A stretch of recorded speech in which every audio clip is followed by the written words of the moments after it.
Have you ever wondered, is it possible to actually build alternative income whilst you are responsible for what we call in South Africa black tax?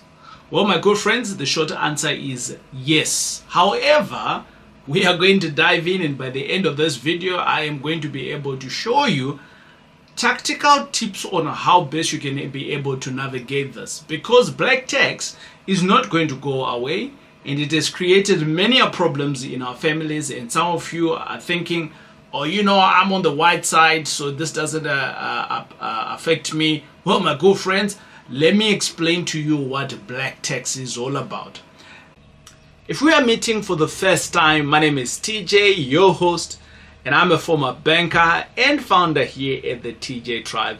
And I do business with a focus in student accommodation, flips, which is buy and sell, and coaching, with the hope that all of us, as young, upcoming modern parents, we can be able to have passive income from real estate. Welcome to the channel. Now, the term black tax, I think it was coined, but basically all it is, it's about the ability in which we can be able to financially support our families. And in South Africa, there's more black people, and hence this was then coined the black tax. So many black South African, I want to say, they feel responsible to give to their extended families, and this is giving from a helping perspective. And this is helping from school fees to groceries to housing to medical costs and many other costs that could be associated with it. Well, you could be maybe like me, and you are the firstborn in the family. So black tax could basically means that you're supporting your brothers and sisters. Or maybe you could be in the middle, like my wife, Genevieve. She's somewhere in the middle towards to the end. So black tax could be maybe your brothers and sisters, they're not employed, so now you need to chip in. So black tax can be in a number of things, but can this become a hindrance to our growth in the alternative income making? Here at the TJ Tribe, we are always talking about how best can we create alternative income, and we touch on every topic that can be either a hindrance, and we solution it with my years of experience and years of learning. I'm a student for life, and also with what you guys give us feedback. So I'm not in this alone. You can also comment at the bottom on how best you'd be able to navigate this. And collectively, as a group, as a tribe, we can be able to be better people. Does it make sense? So I'm just going to go in and start to talk about it. So irrespective of where you are in life or who you are in life, the reality is that you come from a family somewhere. I just want to state something here before we go any further. The fact that we are all employed and we have a business and now we can be able to fend for ourselves, it basically means that somebody looked for us. Looked after us, right? And we went to school and all of those things. And I am going to lose many of you here because you're going to say, TJ, I didn't choose to be born. I didn't choose to be here. So it was their responsibility to look after me. I want to bring you in into a conversation. And this conversation is, I want to take a small detour, if you allow me. And we see money mentioned in the Bible many times. And basically, if you are to follow within the Bible, there is round about 3 things that the Bible is very clear on in terms of what you're supposed to be doing with your money. And some of you might not know, we are faith-based here, and we hang on to the Bible, both the Old Testament and the New Testament, and we speak from those bases, and we teach from those bases also. So what does it say about money? So the main 3 things that the Bible speaks about that we should be doing with our money. Now that you're beginning to earn a bit of money and you are now thinking of how best can I create more alternative income, but what are you supposed to be doing? So the first thing, my good friends, is that you're supposed to provide for your family. It's an obligation. right? It's an obligation. I mentioned that word like that because I think some of us would think that it's an option, right? So there's a difference between option and obligation. So number one, it is to provide for our family. And I'll come back to this and I can define what a family is, because I think maybe that's where it can get crossed between, black tax and what we now think is black tax. And this is obviously to make sure that our families are empowered. Our families are empowered. Then the second thing is that if you are faith-based, which means that you go to church somewhere, right? The second reason why why you need money, or why how you can spend your money, is basically now you need to be meeting the needs of your local church. TJ, yes, that's what the Bible says. I'm just teaching you what it says in the Bible.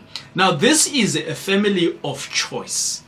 So you got a family that you're born in, and this is now a family of choice. So that's the second thing there on what the Bible dictates for us to use our money on. And then the third one is, which you might not like, but we all do it.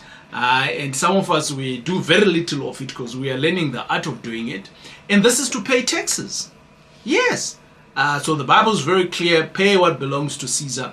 And this is for the purposes of that the government can be able to run the country. So now that I've put that out of the way, so how does it come back into black taxes? Well, now you understand that there is a family.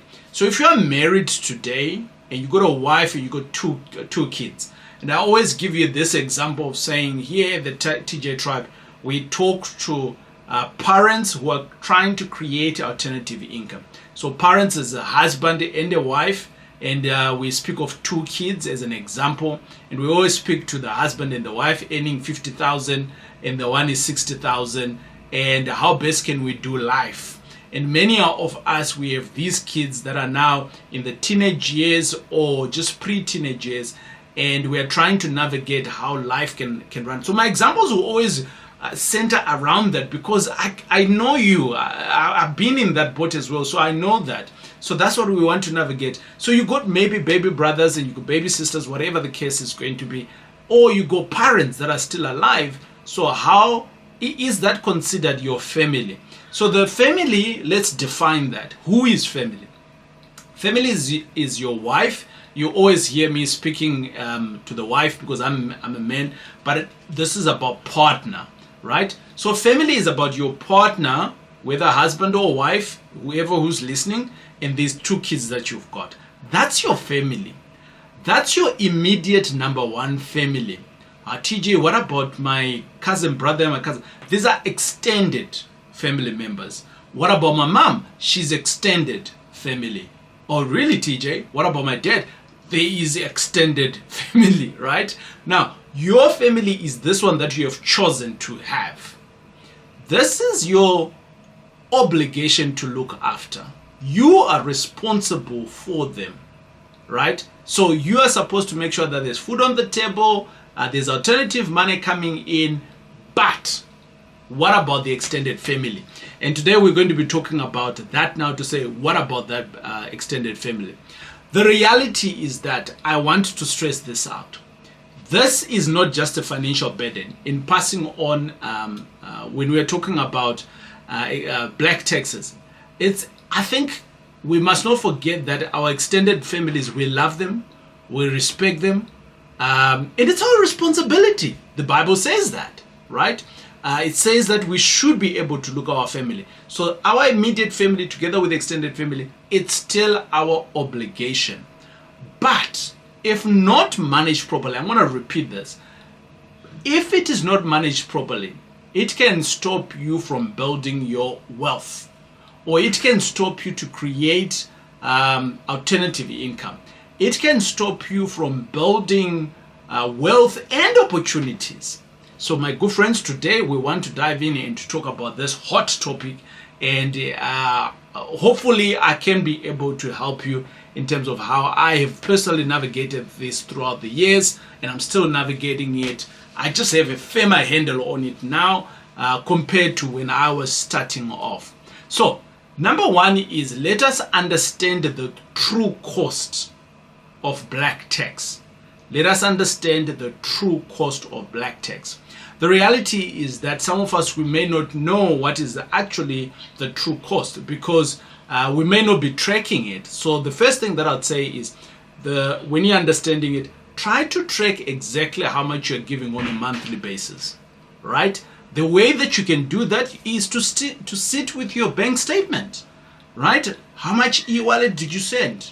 How much airtime did you buy, right? How much ad hoc groceries do you pay? So most people underestimate how much they are giving in an informal setup. I went through to see my grandmom the other day and I just dropped 500. So, but it came from somewhere, right? If we had to take that 500 and put it somewhere else, it could be a game changer for somebody. So let us be able, I want us to think about how best can we calculate this. In your budget, I want you to already to start to think of on a monthly basis, how much have I been giving out so that you can be able to understand that. Once that you understand that, we can now start to think, is this how much we want to give or not? And that brings me to point number 2, which is create a black tax budget.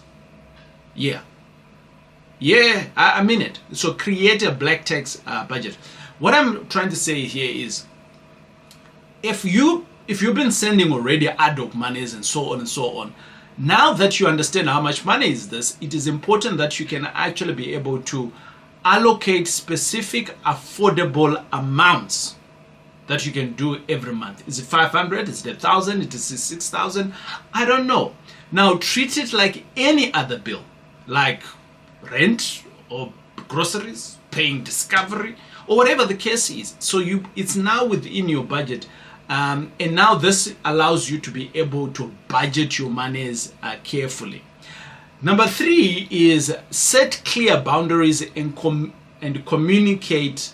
I'm going to take that again. I'm going to say set boundaries and communicate to your families very early on. So you're creating the boundaries and you're going to create an expectation to say, I'm sending you 1,000 rand. So the boundary is 1,000 rand. This 1,000 rand is going to come in and it will pay groceries. Outside of this, I cannot afford anything. So in other words, teach your parents, teach your baby brothers, older sister. And this is about, I think, having the respect. Because let me say this to you. Because now you're driving a specific car, your family members might have a certain expectation of you. Because you're married to so and so, your family now have an expectation of so and so. Or they now have an expectation of money is available. So teach the extended family on how to talk about money in a respectful manner. And I'm going to repeat that word, in a respectful manner. Something you could do is that, I'm buying my rental property and I'm building something a little bit bigger here. So I'll be able to give you 2,000 rand consistently every month. But it has to cover all the other costs. I do not have any other money coming through. That's very clear. Now your mama is expecting 2,000 rand and nothing else, right?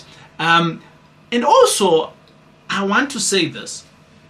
Normalize saying no in a kindly manner and firm to your extended family members. If I say no now, they're going to.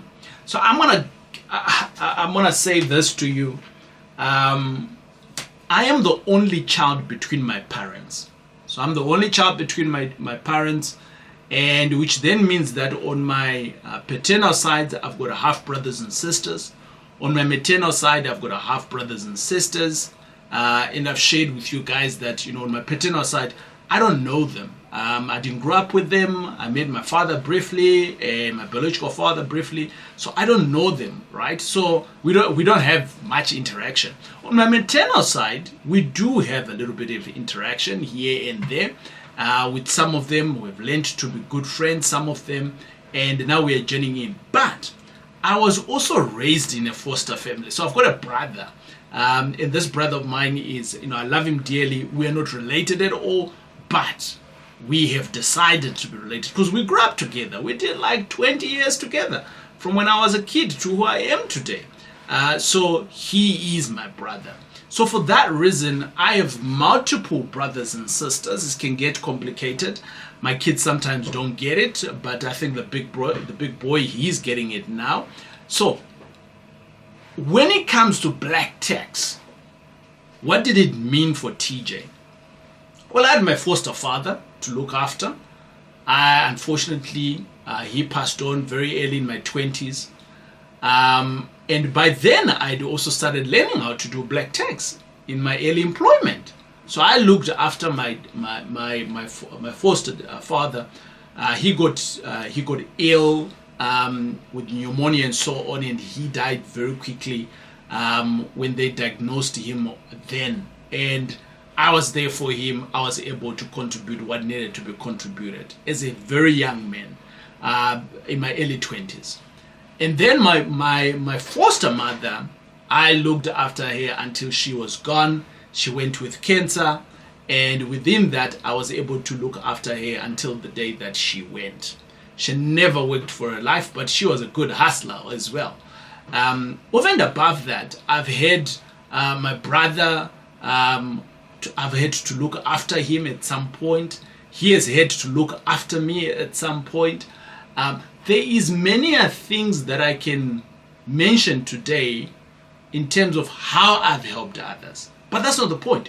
The point that I want to drive home, my good friends, is that we all have black tax. But how best can we do it? Especially that maybe you're married. So when I got married, I disclosed what I was doing for my parents with my wife. So we sat down and we said, guys, Jenna, this is who I'm looking after, and so on and so on and so on. And in good times and in bad times, we made sure that my foster parents was looked after because it was our responsibility. On my biological side, I didn't know anybody. On my biological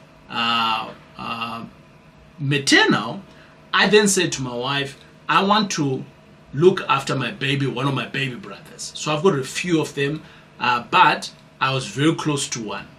He came in, he did about 4 years staying with us, and within that, I never received a cent from my biological mother for helping me out, nor even a thank you. But it doesn't matter. It was not for them. I was doing what God has ordained me to do, which is those three things: looking after a family. And he's now married, and they've got a child, and they're happy, and I am happy. Right? So I can go on to tell you of all of these stories. The point that we're driving home is that my wife and I, we had a discussion. We then put the boundaries of who we are going to help. And we continued with our plans of doing our own business. Does it make sense? Were there hiccups along the way? Oh yes, plenty of them. Right? Did we stay true to what we had said? Yes, we did. Right? So in your circumstances, wherever you are, I'm telling you this story so that I can show you that you are not alone out there. I myself have also journeyed within this path. But I want to stress this. We're going to go back to the point of how I can help you. I'm just giving you other snippets as we go along, and I hope it's adding value. My name is TJ. I'm your friend. I'm just trying to help. Right? If you have been looking for free education around business, property investing, you are at the right place. In this short video, you get wealth of knowledge in small bites, and I get to teach you from my years of experience in business. Now, the other thing that I want to mention here is where help is deserved, and I want to clarify this, where help is deserved. What do I mean by that? Some of our family members, they are busy drinking Friday to Sunday, and then thereafter on Monday they're calling you for money for bread. I don't help. That's TJ 101 doesn't exist. Phone don't ring. No, that doesn't exist. You are out there and you are making a hustle. You're working in a call center. You're getting paid 6,000. Your kid needs 1,000 rand to go to school. Hey, you're going to see TJ pitching up. I'm going to pitch in because I can see that you're doing your level best, but it's not just working out, and you're doing your level best. I'm going to contribute to your kid. That's where I come in to say that's deserved help. Undeserved help is where you're just blowing your money. Does it make sense? Am I saying so? Am I helping somebody out there? Let me know in the comments. Let's go back to point number 4. Build alternative income with the black tax in mind. Build alternative income with black tax in mind. TJ, what do you mean by that? Encourage your people, right? Encourage your people, or I want to say, not encourage. You were at home, you left, so you were sleeping somewhere, and that room is now available. So how about I can give you 500, but my room that I used to sleep in, can you not rent it out so that you can get a 500? So now you got 1,000. This is the extended family that I'm talking about, right? Can you drive? Can I get you an Uber car so that you can be able to drive around and you are doing Uber? Can you do a scooter? I can buy you a scooter and you can be able to. Can you see where I'm going through with this? So I am building alternative income, but I'm also now utilizing the resources of you being available. Hey, I am in the real estate space. Can you become an estate agent in your local area? Is there a side business that you can do and then they can come in and they can help? They are good at administration. Can you see where I'm going here? So basically you could be helping them whilst they're helping you. I apologize for disrupting this hot conversation, but I just wanted to make sure that I remind you of why we exist here at the TJ Tribe. My good friends, it is our mission here at the TJ Tribe to ensure that every modern family earns what we call alternative income using real estate. And if that is you've been wondering how you can start or how you can scale, I have a solution for you. The solution is simply visit our website. You'll see it coming through here. And the website is www.thetjtribe.com, and click on where it says book your discovery call. When you do that, actually, my friends, it does not cost you anything at all to book that slot. So no strings attached. Jump onto that website and either myself or one of my team members will be able to help you on your next steps. So don't be that family, the one that is being left out in creating alternative income. Because from creating alternative income, that's when you can be able to create wealth a little bit later. And above that, that's when you can be able to create what we call legacy. So what are you waiting for? If you're not going to do it for yourself, I suggest that you do it for your family. You do it for the next generation. People that you might not be able to see, your relatives, that you might not be able to see today, but because of what you are building today, they'll be able to say, Grandpa so and so, he built this. So this is what I'm inviting you to say, we can help you. So what are you waiting for? Jump on our website and we will engage with you on the call. Let's go back to our video. Point number 5 is protect yourself first. Protect yourself first. I'm obligated to my wife, Jenna, and I am supposed to drive the majority of our resources towards our household. And we need to be able to have our emergency fund to pay for all of our insurances, health insurances, life insurances, all of those things, property insurance, so all of those things comes first, right? Now, you can't pour from an empty cup. Some of our relatives, if we are to continuously look after them, we will also become broke just like them. I'm going to say it again. if you are to continue answering your phone, if you are to continue entertaining some of your relatives, you are also going to become broke just like them, because an empty cup can give nothing. My name is TJ. I am just trying to help. And I'm your friend. Let's go. Right. Now, whilst we are still speaking about this, right?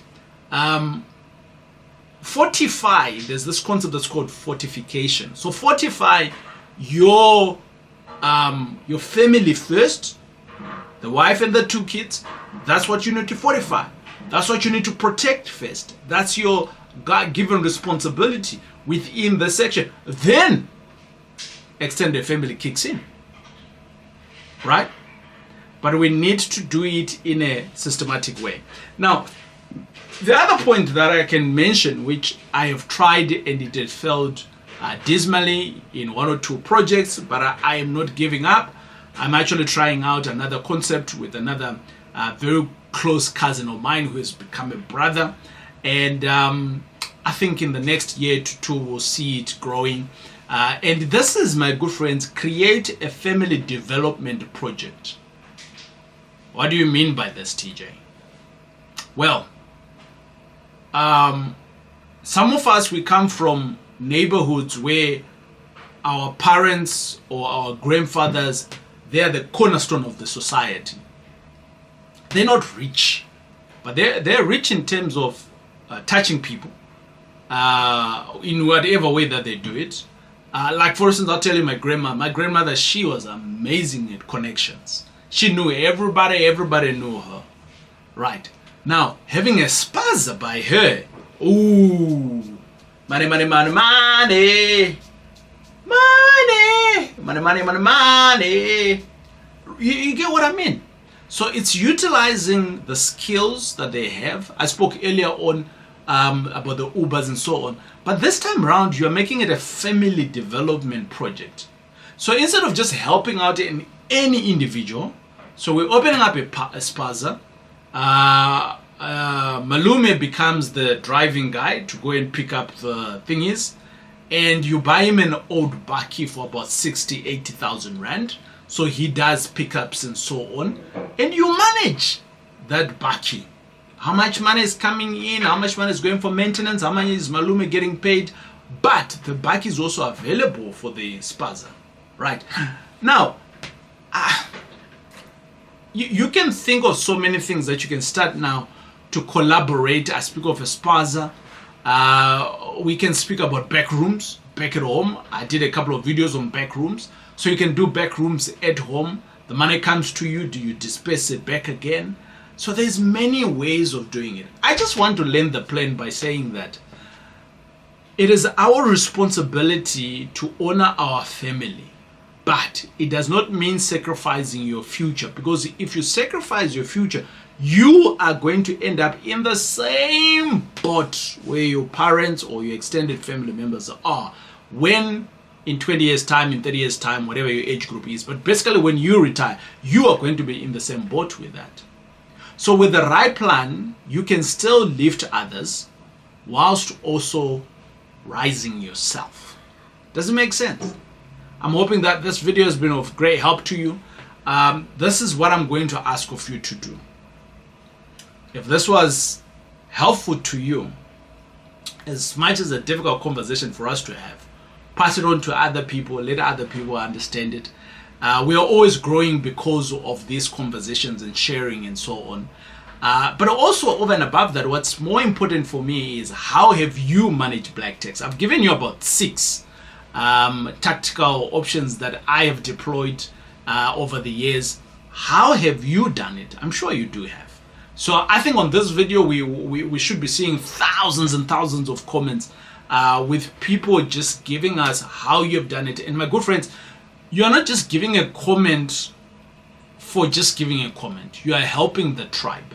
So whichever way you have done it, maybe it's a one-line or whatever, let us know in the comments how you have managed black tax, because all of us, I am sure we can learn from these 6 tips that I've given, but there's plenty others that you might have and that has helped you. So how has it helped you?